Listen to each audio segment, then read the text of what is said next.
Copy of Foren in Saigon. Rồi, cách để các bạn tháo cái đầu phun ra. Có nhiều bạn hỏi mình ha. Đây, sau khi bạn tháo cái nắp của máy ra, mở lên, đẩy đầu trong, chỗ này có cái nút gài khóa rồi, các bạn chỉ việc bật lên là sẽ lấy ra cái đầu cái thép mật ra ngoài.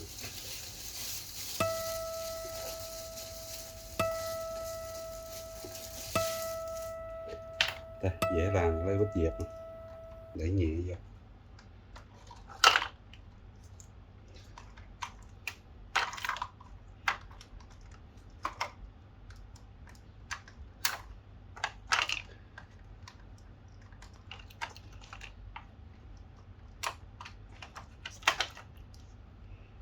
Mật còn đầy hết ha. Và kế bên nãy này ra sẽ kéo này lên được, móc khóa nào lên. Rồi tiếp theo nữa, đây các bạn kiếm làm một cái dụng cụ giống như này, cả hai bên hoàn đẩy vô, trở nào đẩy mạnh vô cả hai bên ha.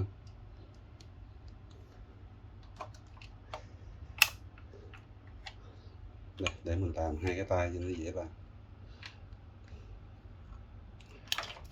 Một tay quay, một tay giữ khó lắm.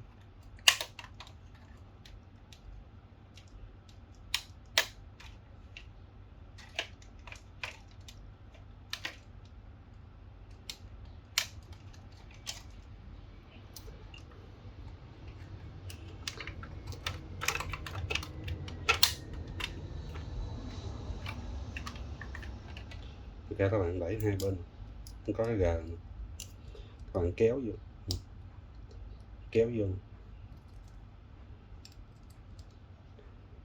phía đằng sau các bạn sẽ không nhìn thấy được đâu, nên là các bạn cứ định hình nó nằm ở hai cái khe này,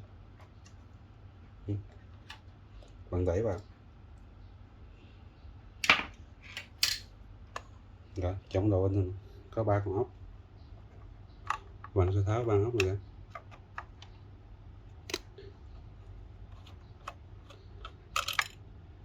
Ốc nó hơi nhỏ nha các bạn, nên cái đầu vít của bạn phải nó xịn chút xíu.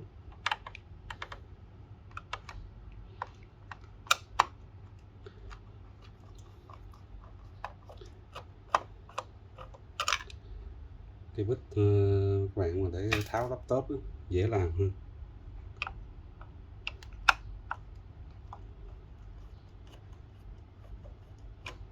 Rồi tháo 3 ốc ra,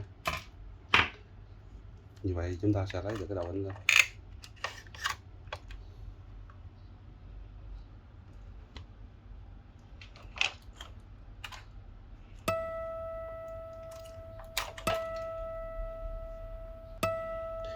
Đầu anh đang bị nghẹt mực, mình lấy ra để mình ngâm sốt rửa ha.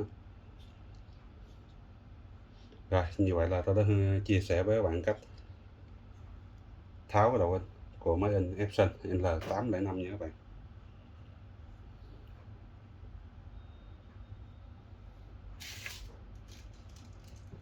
Cảm ơn các bạn đã theo dõi video. Xin chào và xin hẹn gặp lại trong các video tiếp theo.